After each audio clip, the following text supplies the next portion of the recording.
Look cute until then. Hey, we're live. Welcome everybody to the CEO Thought Leadership with Patti Cotton. And say hi, Patti. Hi, Patti. Hi, Mary. How are you? I love that. I love that. Bottom line in life, you got to have fun, right? You got to be You have creative. to have You got to be fun. fun. Yes. Exactly. I love that. Well, today we're having our live show. We have a monthly live stream show, your signature show. And today we thought we'd mix things up and ask anything, right? You're opening this up to your audience. Yes. We've gotten some questions already that have come in. And so we're going to jump right in on it because something actually might resonate with someone who's watching live. And if you are watching live, we hope that you will chime in, write down in the comments any nuggets of wisdom that you've heard that you might want to remember, and it might help somebody else as well. If you think this is something that's a benefit to your community, if you could share it, or I should say sprinkle it amongst your community, that'd be fantastic. And if you have any burning questions for Patti, as I said in the graphic, we're going to be talking about leadership, and we're talking about AI, which I'm really excited about. I've got a question about artificial intelligence and how that's helping out big corporations. I know in the marketing space, it's fantastic, even though we kind of have mixed feelings about it. But Patti, should we just get right into your questions? Let's dive in. Sure. Fantastic. All right. So the first question that came in was, what are the top 3 concerns that CEOs have brought to you? Okay. The top 3 concerns that CEOs have brought to me are generally not what we wind up working on, but they solve those problems. So I'll just say that first of all. But the top 3 concerns of CEOs across the country, by the way, are attracting and retaining good talent. How do I find good people? How do we keep the good people, especially coming off of the last 2 years of people just job hopping, not wanting to work at all, shifting left and right? How do we do that? So attracting and retaining good talent remains number 1 for CEOs all over the country, and certainly for mine. Whether you're a big business or a small business, it's the same. How do we attract and keep good people? And if I can ask, a little follow-up to that question? Sure. So do you feel that CEOs are getting people applying for these positions? Are they having to employ headhunters to go find them? Are they looking for referrals internally to up level somebody from who's already in the organization? Or are they looking for referrals amongst their employees to find someone and bring them in from the outside? That's an X4 thing. Sorry. Yeah, no, it's okay. What are they doing? So they're pulling out all the stops on all fronts. What was happening during the pandemic, the last 2.5, 3 years, was that we stopped working. Then we tried to figure out how to work. And then people said, do I really want to work? And where do I want to work? And so there was a succession, a flurry of things that pell-melled and promoted very high turnover among most companies for one reason or the other, even the very best. And so what CEOs said in the beginning was, let's just try to do what we usually do. Let's just put the word out there. And for some positions, headhunters, but that was not working. And when it did work, people would come in, but they would stay 6 to 9 months. And 9 months is usually when a new recruit just starts to pay off. You're going to lose about 9 to 12 months of that role's salary when you have to replace a new person. Wow. Right. And so what they are doing now is to say, we need to be more attractive. This is what the forward thinking businesses are doing. The companies are saying we need to be more attractive. How do we stand out? And the old school would say, oh, we just need to throw more benefits at them. We need to have more parking lot parties after work and so forth. The new understanding is what's a parking lot party? Oh, it's like a barbecue after work, right? It's like, oh, hey, everybody, it's 5 o'clock. Let's go to the parking lot and light up the barbecues. So let's have pajama day, pajama day, those kinds of things. And so it used to be that they thought events would make things more fun and help people stay. Now, it might have made more fun, but it didn't make people stay. Yeah, a little bit. Yes, exactly. Especially if you're standing in the parking lot at a barbecue in your pajamas. I don't think that's very fun, but that's just me. So the old school would say, let's just give them more mugs and have parties.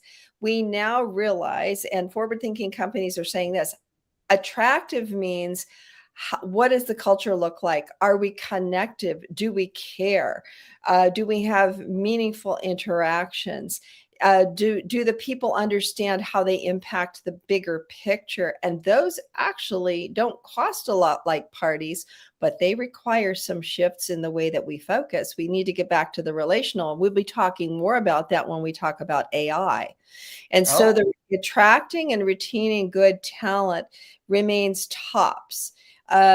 Inflation and rising operating costs, they also say, how am I going to do more with less? I'm going to have to lay off 10% of my people. If you just notice that Disney has just announced that it's going to lay off 17,000 jobs. Okay, Google and Microsoft have just announced that they're going to lay off, I think it's a good 15% of their workforce. wow. So here's why. They're Yeah, going, oh my gosh, inflation costs and we have to do more with less. Those are two different statements, Mary. We have rising costs doesn't mean we have to do more with less. What it means is we have to get smart about how we're generating money and how we are spending our money. So right, increasing revenue and saving costs are the two sides of more yield, right? right. So they will call and say, how do I do more with less? And what I'll say is, what do you mean? Well, we're laying off 10% of the workforce. And I will say, do you really need to do that? Let's talk first. Are you working to capacity? And what that means is most 70%, I think, of all workers on the job are sleepwalking throughout the day. What that means is they're just basically doing the minimum. That's sort of a side of quiet quitting. So 70% of your workforce are doing that. If you have workers on purpose who know what their work means to the company, their clear goals, and they have supportive supervisors, that kind of person can get more accomplished in 3 hours than your other people in 8. So, are Is you it also willing? called like pride of ownership? When you Yeah, get people on the team that they feel like they're making a difference at the company and that their heart and soul is in it versus just showing up, punching the clock. absolutely. And to your question, we used to think, oh, if we just get up and rally and go, hey, you're doing so well, and look what we did, and come on, let's just go. Here are the clear goals, and here's an inspiring vision. So let's roll. We used to think that was enough. We now know that perhaps it worked in the past, but it doesn't work now. What works now is, how do I feel like I belong here? Do I feel like a valuable contributor? Does my supervisor care about me? Am I making warm and rewarding connections here? Do I feel like a part of? Right? Right. It's So really important. that human element, which is the culture. Okay, so when we hear the word culture, our eyes roll back in the back of our head saying, oh, there's that word. But honestly, culture means dollars. If people could understand that culture, good culture is another term for great revenue, they would stop and think. And I can actually show how that works. So when CEOs call me and say, "Oh my gosh, how do I do more with less?" I say, "Are we asking the right question? Is the question perhaps, how do we increase revenue and have what we need in order to roll forward?" Well, I guess yes. Yes, that you were it was their assumption that they had to do more with less. But there are ways to increase capacity, productivity on the part of the employees where you can actually generate much more revenue and in many cases not have to let anybody go. Wow. So that's a second concern. The third concern that they will call me about these days is, how do I adapt to a hybrid work world? Because it isn't just me internally. I do support at least one company that's been completely virtual since its inception 20 some odd years ago. It's Oh, always been virtual, and so there's no problem there. But the challenge becomes the vendors that they work with, the community that they work with are now no longer in person. They're all hybrid also. So how do we adapt to this? How do we work smart? And how do we work effectively? Because suddenly we seem like we're less competitive. What is that about? So those are some top concerns that they call me for. And it always comes back to people. It's not what does your supply chain look like? It is not what, are you charging the right thing? It is, are your people working together in a way that will support your vision, your mission, and your goal? Are you tapping into their potential? Are you creating a great culture for them? Because that's where people want to stay, and they Right. have pride of ownership, just as you've stated, Mhm. and they're really all in. So those are the top three, and Wow. hopefully we can do a lot with that. So Yeah. it's Right. great. Yeah. Right. So when they work with you, you can actually help them figure out how to solve each of those problems. Something that you mentioned earlier that I thought was kind of a interesting thought related is that when you say when they want to reduce the workforce, do more with less, usually it's the people that are committed and have, a pride of ownership that end up having to do more work than those people that you're saying are just checking in for the paycheck. So you're now overworking the people that are on your team, and you might burn them out. So is there ways that you can assess who has that commitment and balance out their work so you don't lose them as an employee? There actually, if you think about top goals of a company and you drop down to the department level, you say, hey, department, if those are the company goals, what are your goals? And then you drop down further and say, hey, department, if these are your goals, what is each person's goal charge? What are they charged with doing? And Okay. let's take a look and see how that's working for them. Is it effective? And that's where you go on a workflow journey, if you will, and say, are we being most effective with this? Are we manually filling something out when we have something automated and they just didn't want to learn about it, or so forth. So you can actually drop down and check on productivity, because most companies think they're measuring productivity when they see efficiencies. In other words, if somebody takes care of X amount of tickets, good. And if somebody doesn't, uh-oh. But what they don't understand is that all tickets are not the same. Let's say a ticket is a request. Let's say if you That's go what I was to going to ask. Thank you. yeah.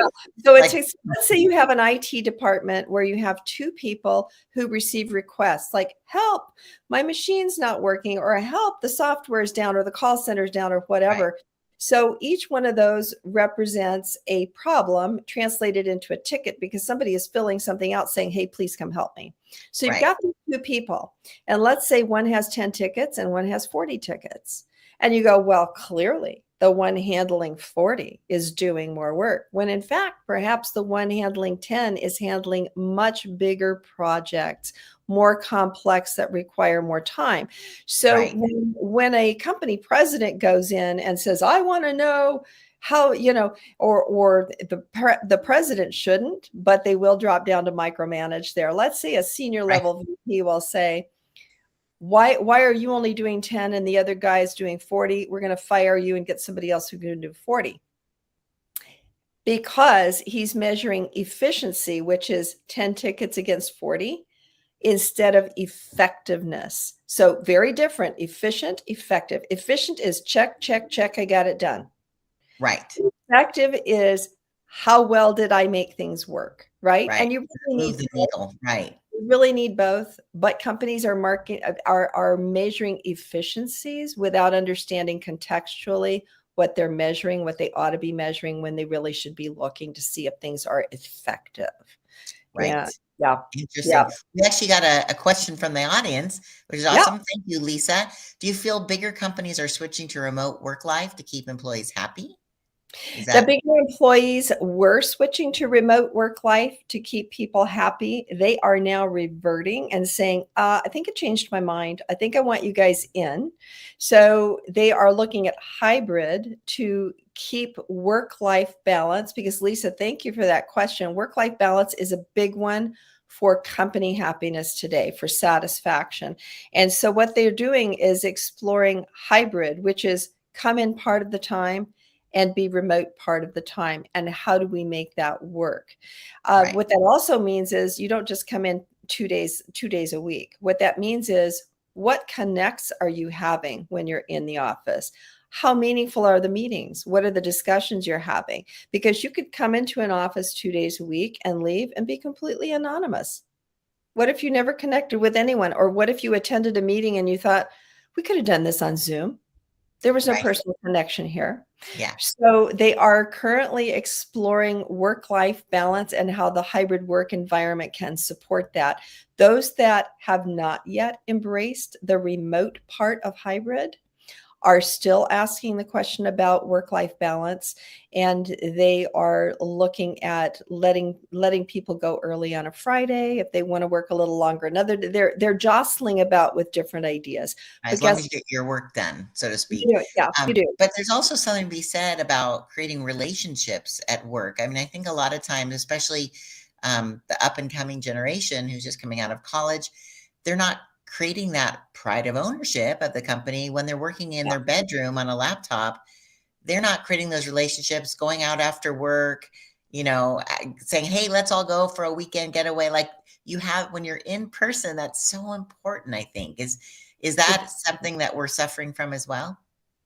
It is something we're suffering from as well. And the sad thing about it is, as we come back into in-person situations, our feelers, our connector feelers, have been so dumbed down by the pandemic that we are actually reticent to connect. And here's what I mean by that. This micro disconnects. For example, you and I, Mary, might be sitting and having coffee, but if we're just, the run of the mill person, most people, not run of the mill, but most people having gone through this don't connect with their eyes as easily. They stumble in their conversation. They're not used to having really meaningful conversations anymore. So there are elements that say, hey, I brushed up against this connection today, but I really didn't connect deeply. Now, connecting deeply doesn't mean you have to figure out what trauma they had at age 3 or something. That's not what that is. But No. it's really listening, really hearing, really caring, really being present, so that even a couple of minutes it just fills your bucket. Yeah. It's The just really, water cooler moments, I used to call them. yes, Yeah. exactly. I How love that. you connect. It's Yeah. not the number of hits or the number of visibility marks that you have with people. It's the quality. Yeah. Yeah. It's not the likes, it's the engagement, as I you would say in love that. marketing. Yeah, exactly. Well, Exactly. this brings us to our second question. So, what do you find the teams need most when you work with them? Because I know you focus mostly on the CEO levels. You're the in their pocket consultant, their confidant, but you also help train some executive teams. So I what do do. they need most? I do. So when I get in to sit with a team, the first place we visit is, or they will bring up, is, I really wish I understood a clear direction. And the CEO will say, what do you mean? I've given you a vision and a focus and so forth. There's a disconnect because they still don't understand what the focus should be. So it's not clear enough to them.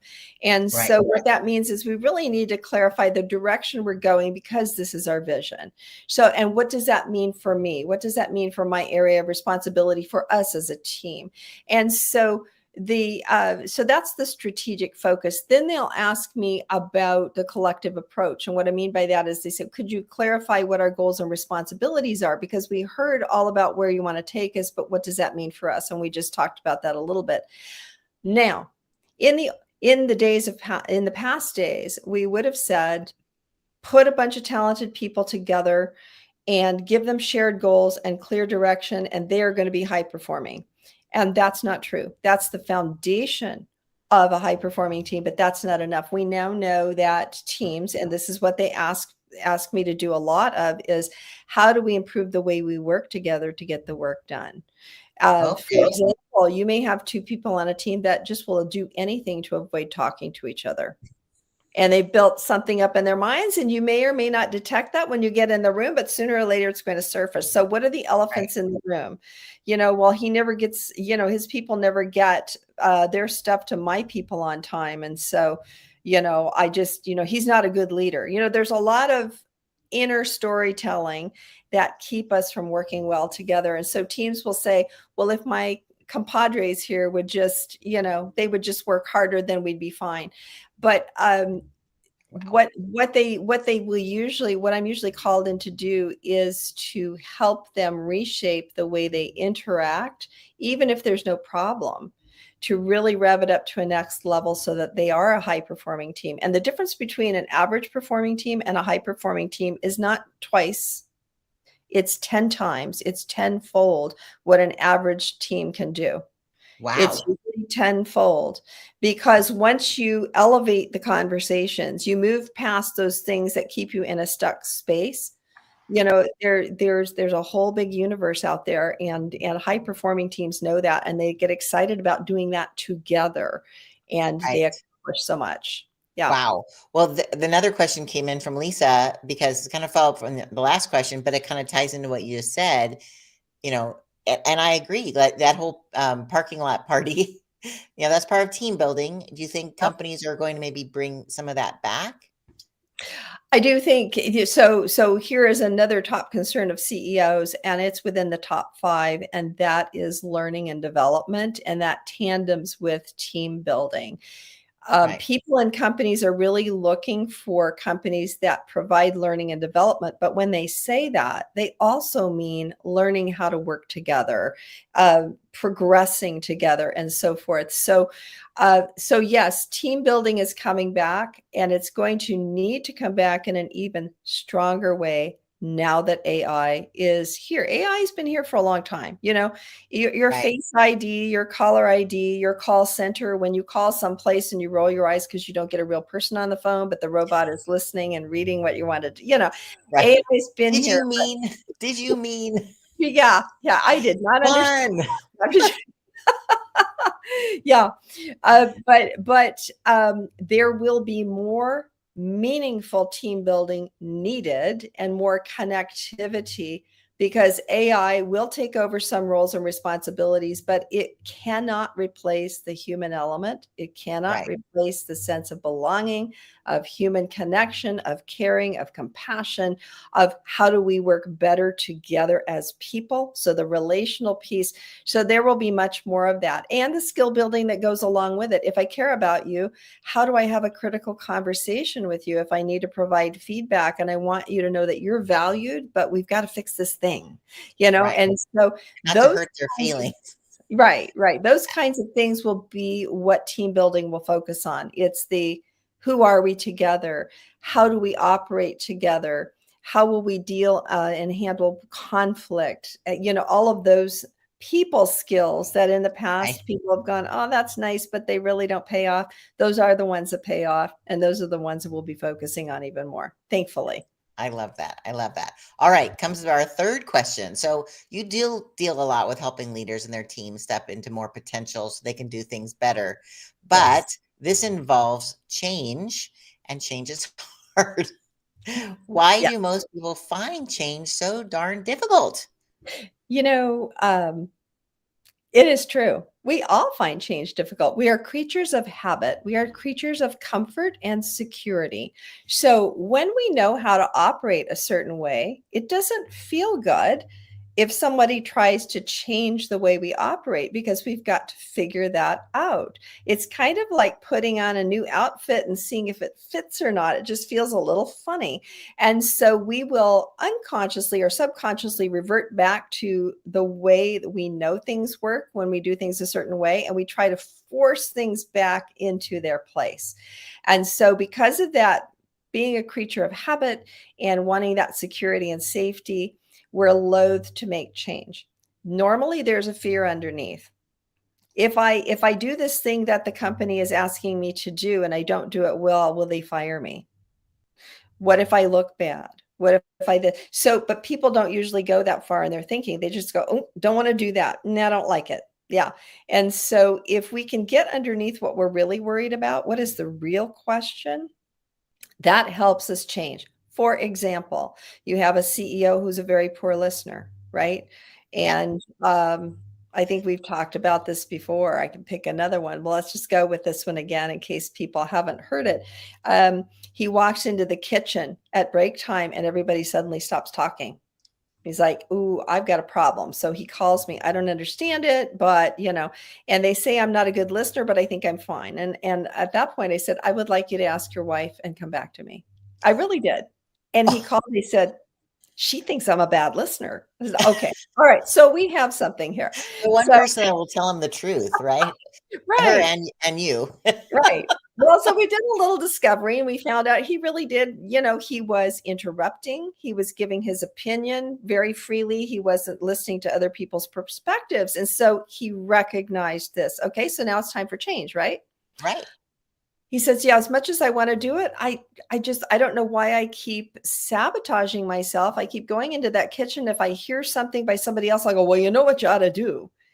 And I said, okay, since it's hard for you to take a breath, take a pause and listen, let's ask ourselves, what's the worst thing that could happen to you if you took a pause and listened instead of inserting yourself?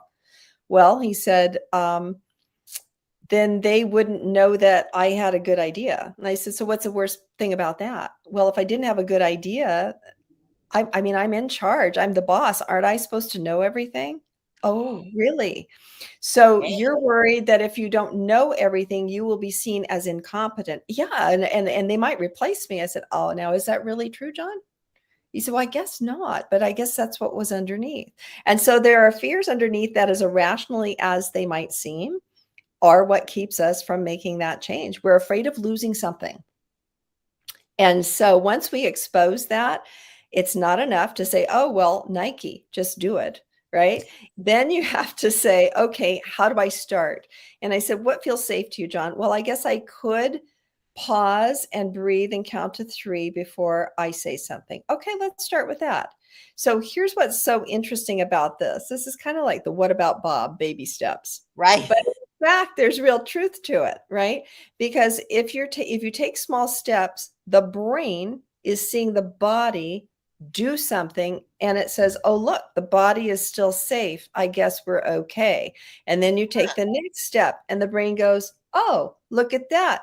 I'm not fired. Okay, let's keep going. And so we can actually step out of some really tough, stuck states with some great methodology these days. But that's what's underneath it. It's an irrational fear that we may or may not know about, but we will just cling to that life raft forever until we get some help.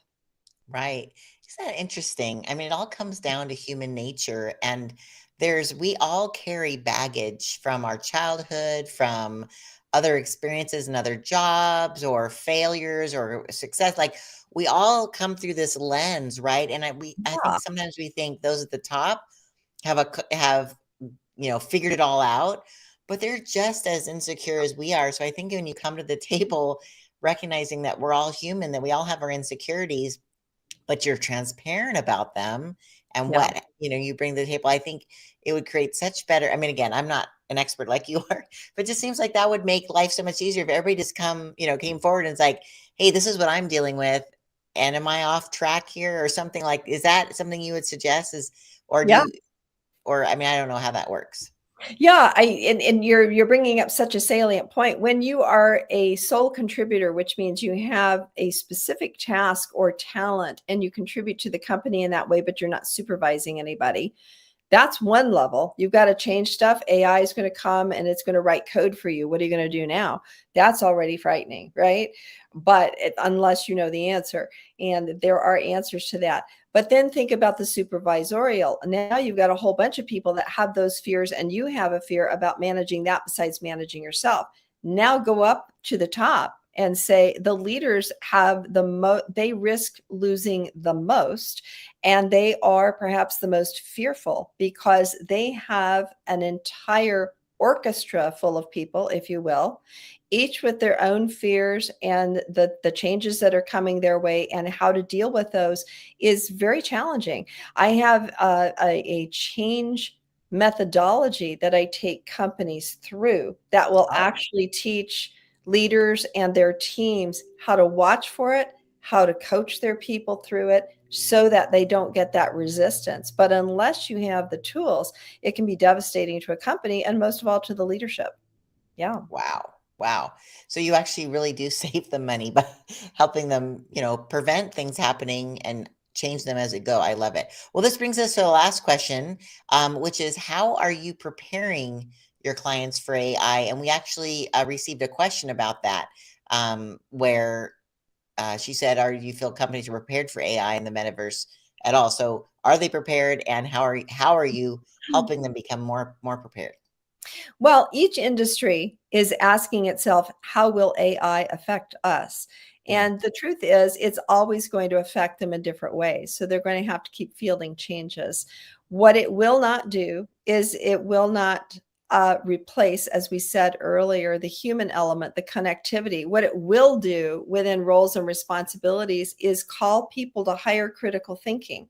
So some Oh, of your um, not more automated jobs, but things that don't require a lot of critical thinking will be replaced. What that will call on the human beings within the company to do is to do more thinking, more strategizing, because AI can analyze, it can pull from, it can do some fabulous things.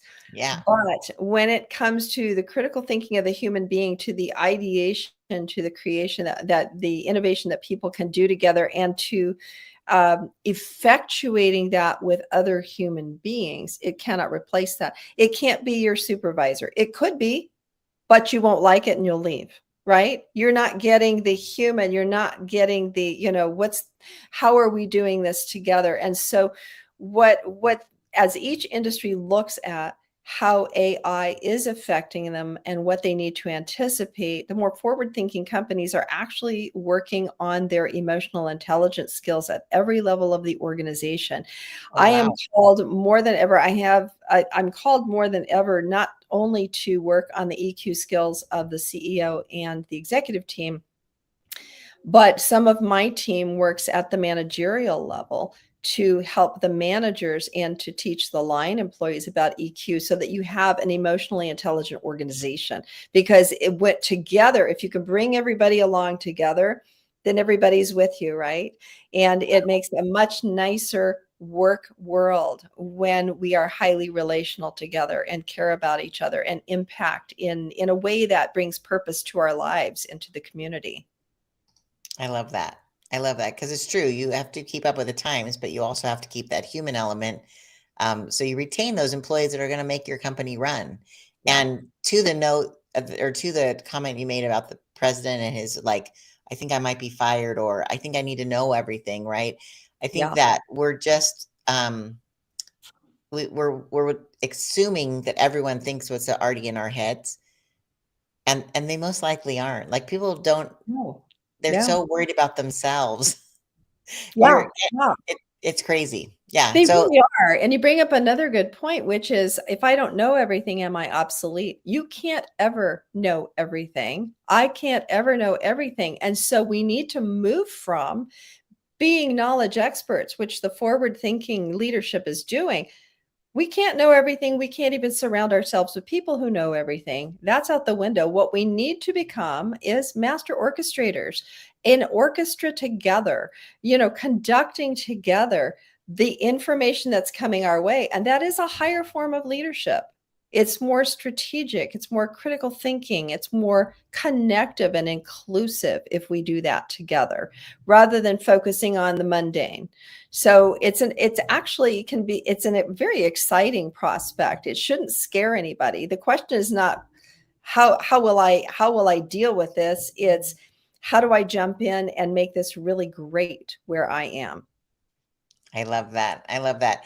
Thank you so much, Patty. We're at the end of our time, but it's always so fascinating to talk to you about how you really help people with their thought leadership. Because, as we were just saying, there's so much going on in our heads that we, having someone like you who can come alongside the leaders of the world that you work with, you're just going to make the world so much better of a place. So I just want to thank you so much for helping Mary, ground us all in what you're doing. So I really appreciate that.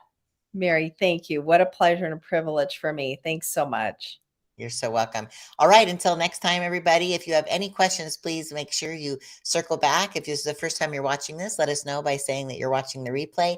And if you have any questions, Patti always swings back and answers any questions. Or you can also private message her on any of the social platforms, as she is so available to answer questions. And you can apply to have a conversation with her and see if it's a really good fit for you to have her come alongside you and help you as a CEO thought partner. Right? Yes, absolutely. Yes, yes. Awesome. Awesome. All right, everybody. Until next time, thanks again for joining us. And Patti Cotton, thank you so much for everything you're doing in this.